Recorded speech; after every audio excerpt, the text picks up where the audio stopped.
listening to The Cooler Ring, a podcast made for manufacturing marketers. Here are Carmen Perry and Jeff White. Welcome to The Cooler Ring, a podcast for manufacturing marketers brought to you by Cooler Partners. My name is Jeff White, and joining me today is Carmen Perry. Carmen, how you doing, sir? I'm doing well, and good to be with you again. Yeah, looking forward to this conversation. I think it's really interesting. Yeah, a lot of manufacturing marketers, one of the kind of ties that bind in some way or kind of patterns that you see, of course, is that a number of them have to sell through channel environments and market through a channel, and in some way, kind of in some ways a bit disconnected from the end user of the product in some way. And I think that can present some interesting challenges for the typical marketing playbook, if you will. And I'm excited for today's guest to take us through it. And yet another great guest on the Cooler Ring from a really cool business that does some interesting stuff. That's kind of neat too. Yeah, we can geek out about that a bit. Always enjoy that side of things. So joining us today is Paul Dailey. Paul is the Director of Product and Market Strategy at Outback Power. Welcome to the Cooler Ring, Paul. Well, thank you, guys. I appreciate the opportunity to join you. Paul, it's awesome to have you on the show. Outback Power. Tell our listeners about Outback Power, what y'all do there, and a bit about your role, if you would. Yeah. So, starting with the company, Outback Power was formed back in 2000, 2001 as, basically to serve the off-grid, solar community. So these are the folks that, they wanted to live, somewhere that didn't necessarily have power lines and access to power. And so, the typical thing up to, roughly that point was, people would put a fairly expensive solar PV panel out there. They'd have usually a car battery or something that they'd use to charge it. And then they'd have to get all DC loads. And so, Outback's original products were, first of all, a charge controller to help keep that battery healthy, and then an inverter to provide, 120 volt, 60 hertz AC power, for they could run normal appliances. Since then we've grown it out to not just the off-grid space, but also the we really pioneered the solar backup space back in 2010 when we came out with our Radiant product line. And now, of course, that's what everyone in our industry talks about is solar plus batteries. We've been doing that a very long time, and really strove to make a difference in people's lifestyles, as well as obviously the climate change movement, right? This is the best alternative to generators with that are sucking up diesel fuel and putting more carbon in the atmosphere. I have to imagine that your batteries and your platform made things a lot safer too. Over a couple of car batteries strung together. Oh yes. So tell us about Paul, how long have you been with the business, and kind of where did you come to it from? Yeah, so I've been in the industry for a similar amount of time, and I came to Outback via their number one distributor. So I was working for AE Solar, which was acquired by Sunrun, which is a name probably more people know about, and came to Outback back in 2016. So I've been there roughly 5 years, and my role since I was hired was to really, shepherd the product line and kind of make a transition into newer technologies, newer platforms, and growing our available market. So you switched teams a bit. I just went up the channel, you know the channel so well, having worked in it with their biggest distributor. That's a great coup, I would think, for Outback Power. Yeah, it was pretty good because that gave me insight into what our first tier of customers needs, and people often don't think about a distributor has needs that are different from, say, an installer or a homeowner. Because distributor cares about things like how many SKUs they have to stock and how long something can be on a shelf and how it's packaged. A lot of that doesn't matter much to the company that's installing the product, let alone the homeowner who's using it for the next 10, 15 years. So who's your primary, when you think about how you go to market, obviously they're all important in different ways, but where do you start? Well, the challenge is you kind of have to start everywhere at once. It used to be, back when this was a very niche industry, you could just go to the distributor and once you convince the distributor that you had the product for them, they would just offer it to their customers, and it was kind of the only game in town. So it didn't really matter. It was, you build it, they will come.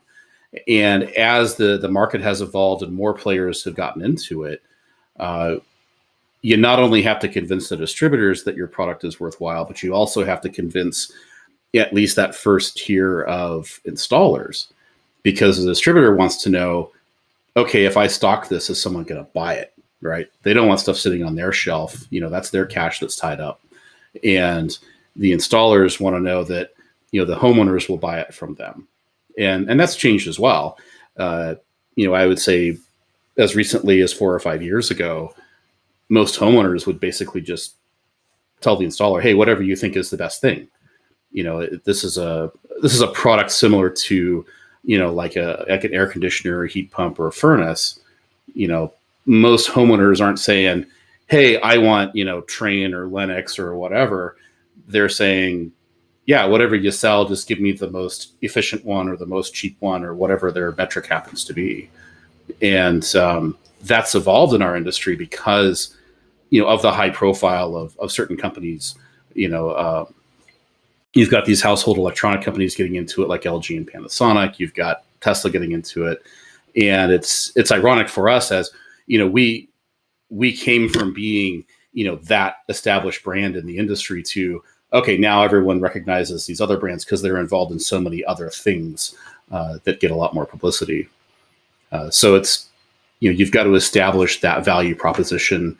And, fortunately for us, a lot of the installers are still in the industry that were in it, 10, 15 years ago, and they know our products and, they like our products. And so it's really the challenge is that a lot of the growth is coming from newer installers that didn't do anything with batteries 5 years ago, but now it's all to do with batteries. And so they're learning about it, and, we've got to get ourselves in front of them. I mean, look, it's a really interesting marketing challenge. This notion of the extent to which you pull or seek to create a bit of a pull demand, if you will, from the homeowner, and push demand from the distributor, and awareness from the installer, and then both from the installer, and then you have the added dynamic, of course, of sometimes building brand to those homeowners is a bit of a challenge, because you get a bunch of do-it-yourselfers out there that you kind of don't want to deal with as a brand. But if you're talking to them directly, they kind of start trying to deal with you, right? Yeah. I guess I wonder, Paul, have you? I appreciate that it's certainly evolved over time, and it's a very dynamic situation. Do you have closed loop analytics at all around this to be able to understand, if you will, almost like percentage of the business that comes from the three, like comes from pull, comes from the installers, comes from push? Like, do you have a sense of the influence there much? It's mostly anecdotal. So I just got back from one of our most important trade events, which is the North American Board of Certified Energy Practitioners, right? So it's a small show. There's like 500 attendees, but each and every one of them is or represents an installer, a potential customer who's using products like ours. And so we talk to those people at shows, and they tend to tell us, oh yeah, we've heard of you, we haven't used your stuff, or hey, we use your stuff all the time, we love it, or we used it, we had XYZ problem. So we get a lot of that kind of feedback. But once you sell something to a distributor, very few distributors are willing to take the time to give you, point of purchase information. So if you're lucky, they might tell you what zip code it shipped to. They're not going to tell you who they sold your product to and kind of where it got installed. Some other folks in our industry have implemented, basically involuntary tracking. So as soon as you plug that product in, it shows up on the internet and they know exactly where it is. We have something similar, but it's entirely voluntary. And because we serve, that large off-grid segment, most of those guys are off the grid because they want to be off the grid. They don't have internet connections. They don't want the man like messing with their stuff. So, there's always that challenge, and that market is one that's really not reported on much because it is so hard to gather data, and it's such a niche that nobody really knows how big it is, but everyone's pretty sure it's not that big, right? So it's just that size where people don't want to invest in the tools to go find out more about it. And so again, we have to manage with anecdotal data. On the distributor side, we obviously know because we sell to them. We know which distributors are doing the most business and kind of where they are and what geographies they serve. But our top 5 or 6 biggest customers are national. They ship product all over the country or even all over the hemisphere.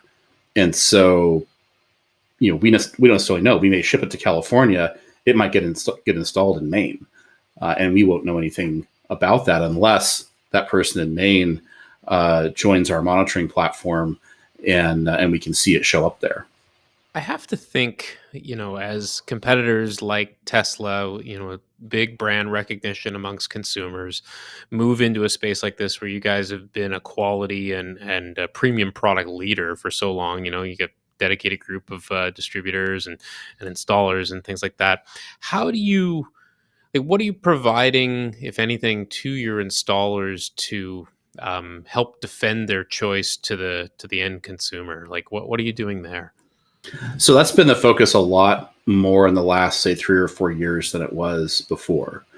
And, I went down to, a video production company a year or two ago and had them come up with some really nice kind of, TV quality ad spots. And, we never put them on TV. But what we're doing is we'll take those, we'll put in appropriate interstitials for the product, and then give that to the installers as a sales tool, right? So then that installer comes, and the way Tesla works is they have a very captive, installation network. It's pretty unlikely we're ever going to sell something to a Tesla installer because they have to be loyal to Tesla. That's part of the deal. But that also means most of the market is still available to us and not available to Tesla. So we want those guys to be able to compete, and by giving them these kind of tools, they can go to a homeowner and say, hey, yeah, I know, you're thinking about, this thing, but here's what we have from Outback, and here's why it's better and more robust and more reliable, and so on and so forth. But it's really about arming them, as the installer, having that kitchen table conversation.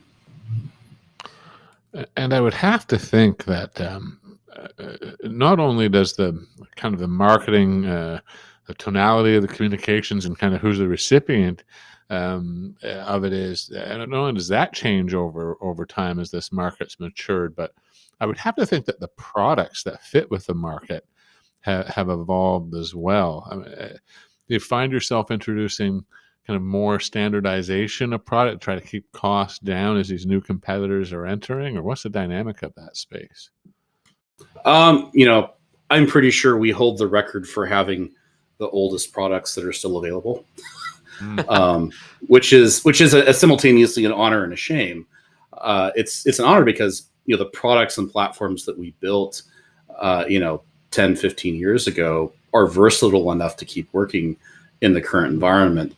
At the same time, we have a number of new platforms in development that we're preparing to launch. And as you say, it's really about getting to that Pareto, right? Our original platforms were, kind of these erector sets that, the installer can do virtually anything. Where the newer products are like, here's the system in a box. It does this set of things really well. If you want it to do this other crazy thing that you used to do with certain combinations of our old stuff, you're kind of still stuck with the combinations of our old stuff. But that 80-90% of what people want is in the new box at a lower price that's much easier to put in. I would be curious, because as we look at these kind of three groups, kind of what you think your most successful initiative has been with each of the groups. Almost, like, what do you think you've done that's resonated with the residential side and maybe created the most pull? How do you what have you done that you think has kind of connected with installers the best, and similarly for distributors? Is there kind of do you have a list of home runs here, Paul?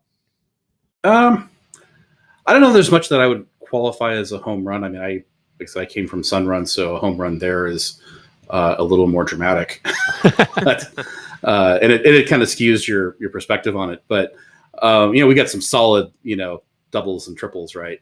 And I think again, some of the video content that we've done has been pretty helpful for homeowners. We've done a lot with social media, so we have a very strong LinkedIn presence.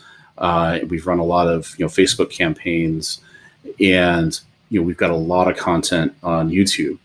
And so as you mentioned earlier, there is a certain DIY crowd, and we've got a lot of stuff out there that they often take advantage of, whether we want them to or not. And really, that's that content not only comes from us, it also comes from our installers. So on that side, we have a pretty robust installer, what we call a user forum. So there's a website that our installers can get to, where they basically talk to each other, and it's very lightly moderated by my team, and we'll chime in occasionally when they've got specific technical questions, or hey, can I do this kind of questions. But by and large, it's the installer community supporting one another, and it's really interesting to go through and read some of those conversations that they're having. Hey, I'm in this really high elevation place, and I've got to do this and that to make this work properly. And oh, have you tried these other kind of off the shelf balance the system things? Those kinds of conversations are helpful. And there's just a ton of content that, like I said, not only our team has done, but our installer community has done on YouTube and these sort of videos. We had an installer a few years ago put in an off-grid system for Governor Jerry Brown from California, right around the time that he was leaving office. And it was a beautiful system with several of our inverters stacked together, and was something that's a difficult and challenging system for someone to take on and build this out. But he made all these wonderful videos about it, and a lot of them still get quite a bit of play. And so we see things like that, and just that community of installers has been very mutually supportive, right? They call us and they want T-shirts or hats or something. Yeah, we're going to take care of them. And if they have the occasional problem, we're going to support them. And at the same time, they're proud to be Outback installers, and that they know this stuff. It's kind of an expert brand in that way, which again helps a lot in that segment. And I think what we're trying to do as we grow is, make it less expertise required for obvious reasons, but without losing that kind of pride of craftsmanship that our installers often have. Are your digital marketing efforts bringing in too many junk leads? Stop wasting time and distracting your sales team. Account-based marketing can help give your marketing strategy the laser focus on qualified buyers that you need to increase your pipeline velocity, close more deals, and grow your business faster. We've created a sample manufacturing ABM plan to help you get started. Download the sample manufacturing ABM plan at bit.ly/sampleabm. That's bit.ly/sampleabm. Do you have a kind of a brand level certification for the installers at all, or anything of that nature? That's something that we've internally talked about quite a bit. And I think it really just comes down to when we're going to do it, we want to make sure that it's staffed and resourced appropriately. So, for those that ask, we just say, hey, it's coming. I don't have a date yet, but the benefits of something like that are pretty obvious. And, we are looking at how we want to structure something like that. Yeah, I mean, it's not like we don't train, though. We spend a lot of time, pre-COVID, obviously, we would go to hotels in different, cities and towns and do day-long or maybe 2 or 3 day long trainings. So we have what we call our energy storage for solar professionals training. So the idea there was if you had someone who was installing just standard, PV systems that don't have backup, they could come to one of our classes and get, most of what they need to start doing battery systems. And then we expanded that, so it was kind of soup to nuts on how to size, install, how to sell it, all those kinds of things that let them make that leap. So, like I said, we never had a bona fide, like, hey, this is a certified installer beyond that training. But the training did, we did have a certificate with it that said, hey, they've been through this training. We've spent several days with them. They know the stuff. And then the rest comes down to, their local licensing requirements. It's like one rubber stamp logo away from having a certification. That's all you really need. You just got to name it. Yeah. Yeah. Of course, a lot of that changed during COVID. We had to do more of it virtually, and it's harder to do that kind of training virtually because, part of the advantage before was we would bring equipment and people would get hands on it. We've got a training center down here in Phoenix where, people come and they can actually lay hands on the equipment and wire things up, and we can, make strange scenarios to test them. We're looking forward to being able to use that stuff again as well. Yeah, I would imagine. There's so many questions I have here. So I guess I'm going to kind of change gears a little bit. I want to just kind of hone in on this notion of the do-it-yourselfer challenge, because I've encountered this in a number of other kind of similar products that have that they target the homeowner, but they have to be installed by a professional and sold through a distributor. And in each case, there's been a do-it-yourselfer problem. One instance I can think of, the product used to be sold through Home Depot, and because that's where all the do-it-yourselfers go, they just stopped listing it through Home Depot. So there's been a number of ways I've seen people kind of deal with this challenge. And then as I think of Outback, I can't help but think that there's a component of the do-it-yourselfers that are, well, candidly, preppers, which, I mean, those are, that's a, well, dedicated. I met this amazing guy in Las Vegas just before COVID who was a serious prepper. And it was like, that's the biggest introduction I've ever had into that thinking. Like, it was a crash course. So, it's that's a passionate kind of subgroup. You can't really snub them in some way, right? Because they would have some influence, I would think, in some instances. So I guess, how have you navigated that space? Yeah, and you're right. I mean, the prepper community is a pretty significant market segment for us because our brand and our products are, the premium. You can survive on this kind of backup mode for as long as the sun rises, right? Because you can recharge those batteries each day from your PV array, and that makes it a popular product among these guys that are like preparing for the zombie apocalypse. And kidding aside, I mean, there's we had a customer that's was an installer out in, I think, West Virginia, and one of his customers actually paid him in gold Krugerrands. Wow. Right. So it's like that serious. And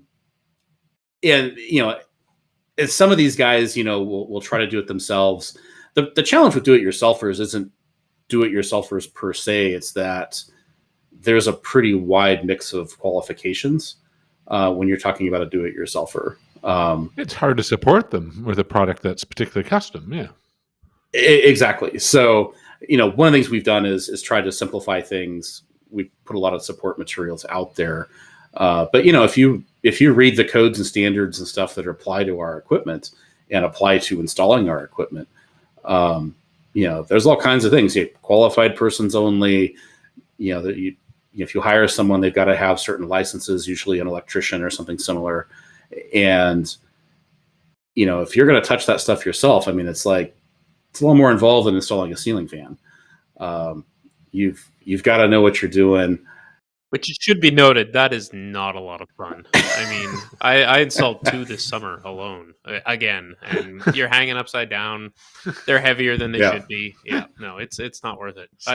Citizens hire an against ceiling installer, fans. folks. I didn't know this is where we were going. Yeah.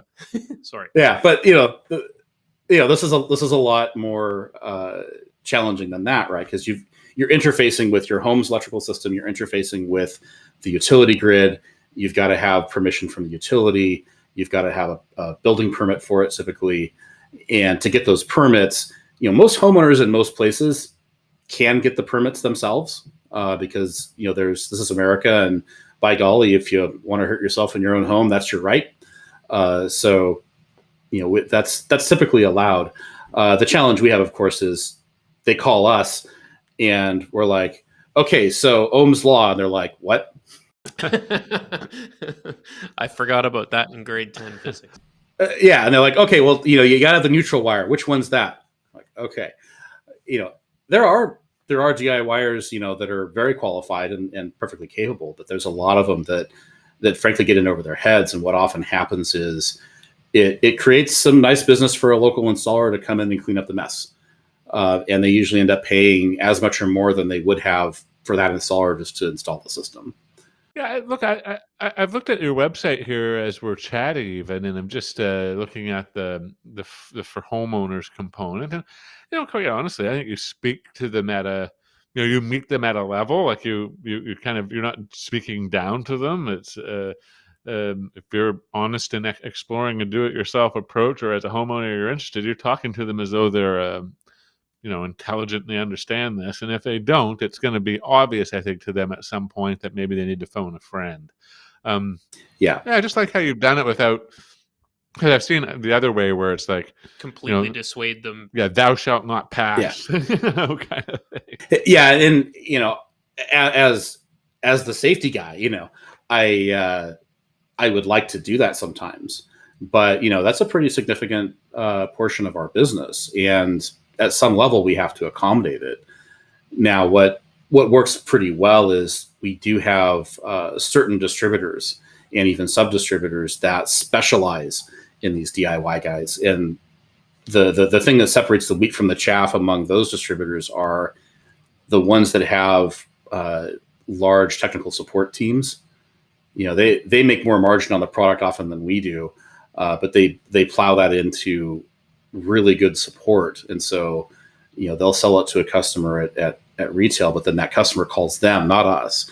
And they can explain things much better at a customer, neophyte level than our folks would, because our folks are expecting to talk to, an electrical contractor or an electrician or a solar installer or someone that's got some experience. I like that notion of components of the distribution channel being kind of better suited to dealing with direct with DIYers, and kind of leaning into that a bit. I haven't heard that expressed in that way from other folks that have shared a similar problem, to be honest. Yeah, That's normally cool. they either try and avoid it entirely or just deal with it as it comes.